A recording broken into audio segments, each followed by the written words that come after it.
doors if an ICE official knocks. Joe Alioto Veronese is an attorney. He's running for San Francisco DA, and he joins us tonight. Joe, thanks for coming on. Yeah, you're welcome. Thanks for having me. So, two of these guys were wife beaters. What would you say to their wives? Two of the guys that were arrested one of the guys had been convicted. That is correct, and domestic another abuse. has been charged subsequently for physically abusing his spouse after the mayor of Oakland allowed him to flee detention. So his wife was injured, according to police. What would you say to her? Well, the bigger question is this: we are a law of nations, right? So if there is a lawful order to keep somebody or to hand somebody over to ICE, there is no evidence that any sanctuary city in the world, or in the United States rather, has not followed through with that lawful order. ICE is following up with these detention orders. They're called detainers, and the problem is that these detainers are voluntary.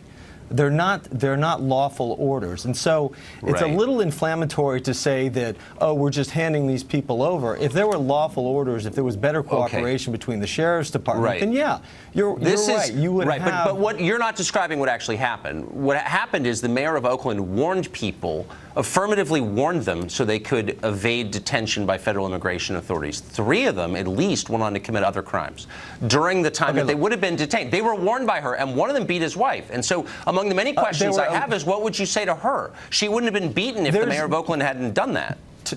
Tucker, there is no evidence that these people actually received the information that the mayor put out.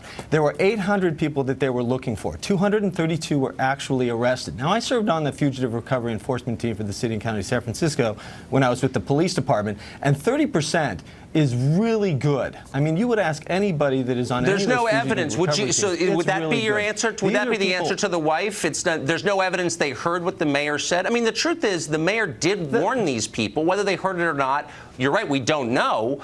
But is that the risk we're willing to take? I mean, what do you think of that? They committed crimes.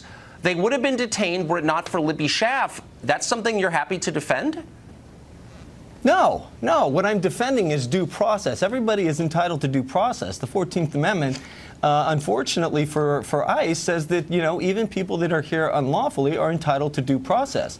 But so that doesn't. But that's a separate question. This is the mayor, quite apart from that question. Oh, is it really? So she warns them. She says, in effect, flee so you don't get caught. She has no legal or moral obligation to do that. She did that for political reasons, and this is the effect. People got away and went and committed other crimes. It's not about due process. It's about, should elected officials be warning people so they don't get arrested by the feds? That's insane, most people would say. You don't think it is? Look, the better question is, should these cities be cooperating with the feds? And under certain circumstances, I absolutely believe that they should be. And when there's a violent criminal, yes, there should be better cooperation between the feds. You know, you'll find that a lot of these police departments, including San Francisco, has police officers that are embedded in federal task forces within the city. We do it for terrorism. We do it for other issues. But these guys had priors. For some reason, this immigration issue.